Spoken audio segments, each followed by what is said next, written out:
This new case is being described by the homeowner as next-level squatting. She and her husband say the person inside is posing as the new owner with bogus mortgage documents.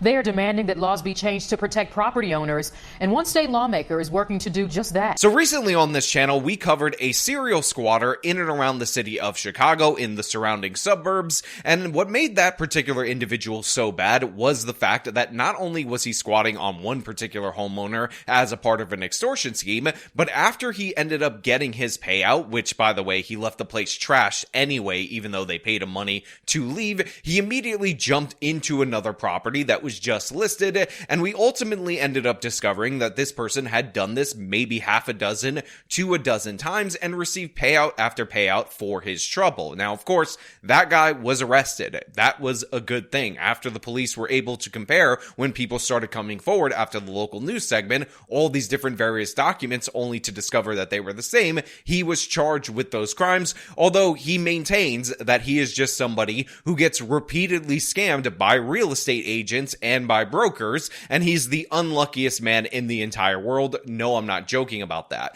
But this particular scam is taking it to the next level. Not only are these people pretending that they're the occupants of this home, but unlike those other ones where they're saying that they're the renters, these people are claiming that they actually paid a mortgage for the property and they are the new owners. And of course, the actual owners of the home who fixed it up in order to sell it, they're totally screwed over after they put in $145,000 to revitalize this particular property. It's absolutely disgusting in every possible way, and that's what we're going to talk about today. But before we do, I want to thank everybody who supports this channel via actualjusticewarrior.com/join. Give me the money. Give me the money. Okay? Since Thursday, we have been fighting to get these people out of our property. Standing in the rain, practically begging a stranger to move out of their home. Marcia and Carlton Lee never thought they'd be facing off with an alleged squatter. Someone is in my house saying that they moved in a month ago. I am livid right now. Now again, just like the previous squatter story that we talked about where we had a pair of black women who were fixing up and selling a property in order for them to make a living, right here you see a couple, a black couple that is being screwed over by this extortionary system. Now, of course, there are defenders of this. If you guys will remember, the Majority Report made videos very critical of Anna Kasparian, very angry at people who were highlighting the squatter issue, where they took the position that there are no squatters' rights, they don't exist at all, there is no squatting problem, but also squatters are good and they need to be protected, and of course, we should pass squatters' rights into law. There's no actual squatters' rights in New York, at least. There should be, but to the extent they exist anywhere, it's because the alternative is brutality that people actually can't fathom, even in bygone years. That's why squatters' laws exist in England or whatever. It's because otherwise you just can't.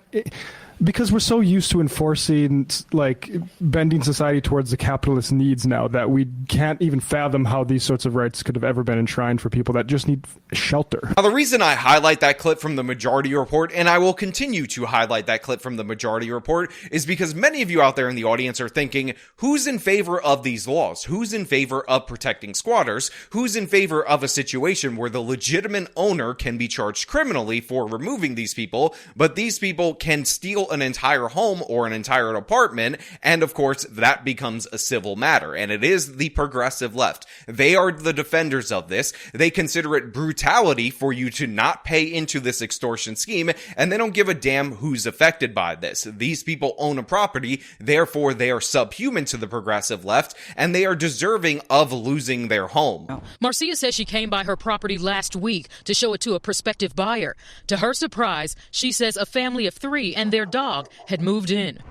I have a realtor standing on the sidewalk waiting to see this property. The buyer is across the street. He gets out, and I had to apologize and let them know, I can't show you this home right now. She and her husband came back with police. They say a woman who identified herself as Stacy claimed that she bought the home back in February and was the new owner. And they said, we've been here for a month. I said, no, you haven't. I just showed this property 2 days ago. So, of course, like any upstanding, law-abiding Americans, what they do in this situation when somebody has broken into their home was call the police. and of course the police end up showing up. She ends up presenting a phony fraudulent mortgage document, a story about how she bought the home back in February. By the way, we're in the month of April, but this woman knows that's false because she quite literally showed this property 2 days prior, and these people had to have moved in the 2 days since she had last been at this property, showing it to another prospective buyer. But what ends up happening in this scenario, and we talk about this a lot on this channel, somebody breaks into your home under normal circumstances to steal your stuff,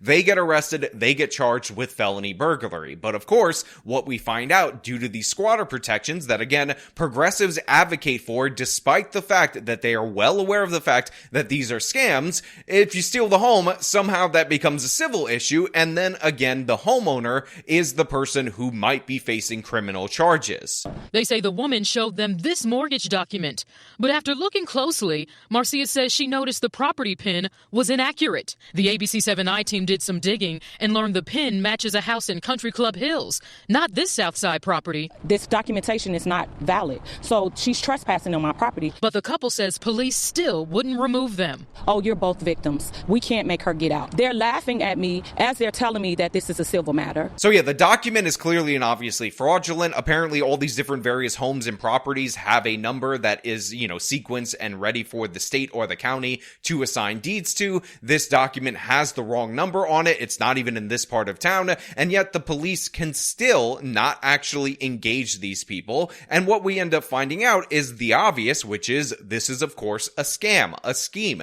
They're quite literally laughing at them, telling them it's a civil matter. And again, I just want to point out that if these were people who legitimately bought a home and they got scammed by some unscrupulous real estate developer or some such thing, then they should have documentation like a loan from a bank that matches that. Of course they do not. The police can't even look for that because it's considered a civil matter whenever you have a dispute between a tenant and an owner. But B, they wouldn't know right off the cuff immediately that this would be considered a civil matter unless, of course, they're running this particular scheme. So these people end up calling the local news. This is the same exact agency, by the way, that did the story on the serial squatter that we covered before, and they're hoping that that attention, and by the way, I'm hoping that my magnified attention on this particular case can result in these people being booted and arrested for their crimes. We have forgery of a document, we have breaking in, trespassing, I would say burglary too, because you're breaking in with an intent to commit a felony, which is stealing the whole damn home,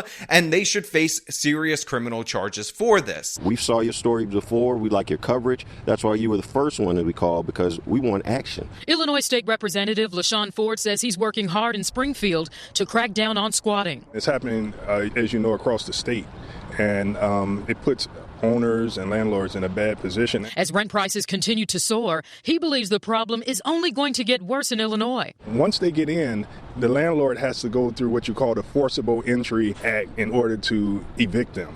That means that they have to go to court. So once again, we hear the same exact thing that we've heard in a bunch of different various cities and states, and I will remind you that until Florida fixed their laws, this was popular there. These scams are actually popular in cities like Houston and a bunch of different places in Texas because these people are operating in this scam zone, again, being encouraged by progressives, being encouraged by the fact that many of the people running these scams actually get a payout, and it's absolutely disgusting in every possible way. But until you change the laws, until you react with the force, with the consequences that are necessary to deter this, you're going to see this keep happening. And when we get a positive ID on these individuals, I will not be surprised to discover that they've been running this scheme multiple different times. They've been paid out by other people that probably will come forward to the local news because they'll recognize the dog, although unfortunately throughout the course of this segment, they don't appear to have any images of the people that are occupying this particular property. But this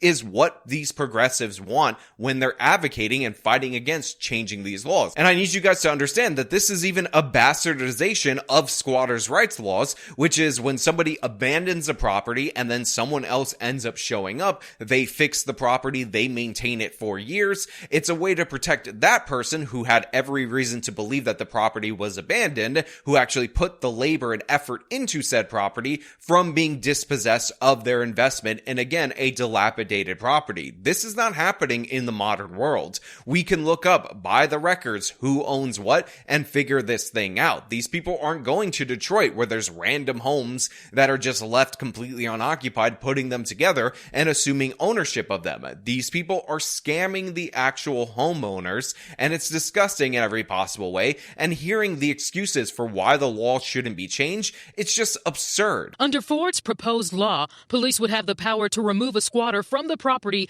the moment the rightful owner can prove it's their home, bypassing the months-long eviction process. It's legislation this couple calls common sense. Like, I really think it's a joke. Representative Ford met the couple at their property and knocked on the door, hoping to speak with the woman inside.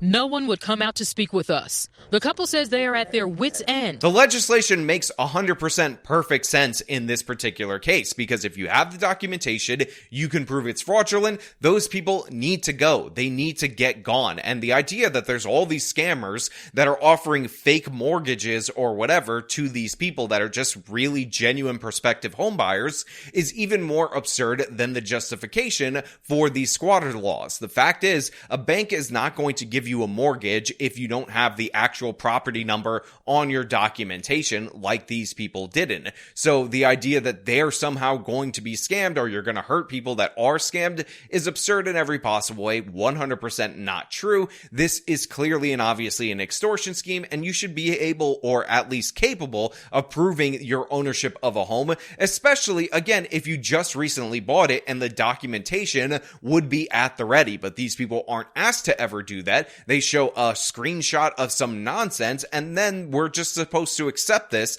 let them take the property, and then the homeowner not only has to spend all this time, energy, and effort to get them evicted, but they then have to fix up the home because the squatters destroy the property. In fact, they're incentivized to destroy the property because the longer they damage it, the quicker they can get a settlement from the homeowner. But one thing they won't be doing is paying the people to leave. The first thing that they asked my husband when we walked up to the door with the police that first night was, are you going to give us our $8,000 back? I spent $150,000 to rehab this property to let somebody else come in this property and tear my property up and tell me it's theirs? Yeah, I'm upset.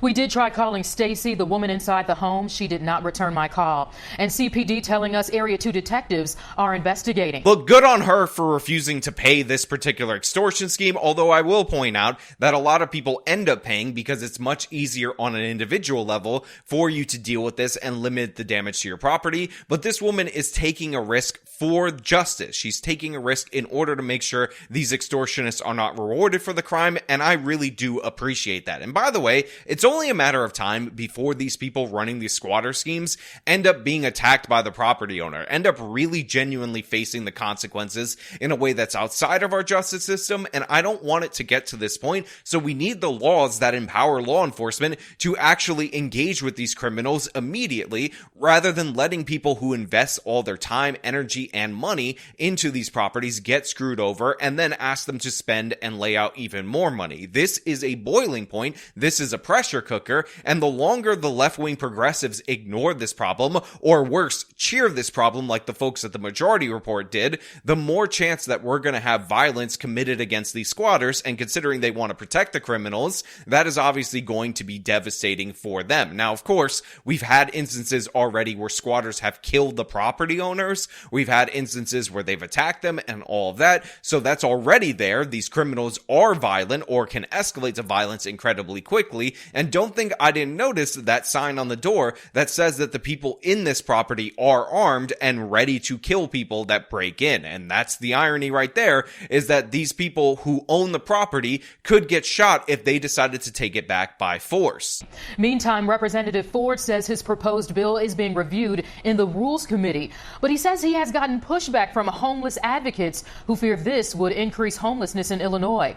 Ford says he is working with utility companies to prevent squatters squatters from putting services in their name. So yeah, here you have a state representative that has a common sense piece of legislation that he's putting forward, and of course he's getting pushback from the left-wing progressives who are saying, oh no, this will increase homelessness. And I got a newsflash for you. First and foremost, regular ordinary homeless people are seldom the ones running these scams with fraudulent documents. So that's just not the case that your drug-addicted, mentally ill population is typically the people that are behind this. Secondly, who gives a damn whether or not the people who are stealing this property actually have somewhere to go or not? I definitely don't. They're scammers. They're criminals. You know how you could solve their problem? That they don't have four walls and a roof over their head? Put them in prison where they belong. Again, these progressives, so cancerous for our society. Absolute messes in every possible way. And it's just disgusting that this is the way that these people operate. This is the mindset behind them.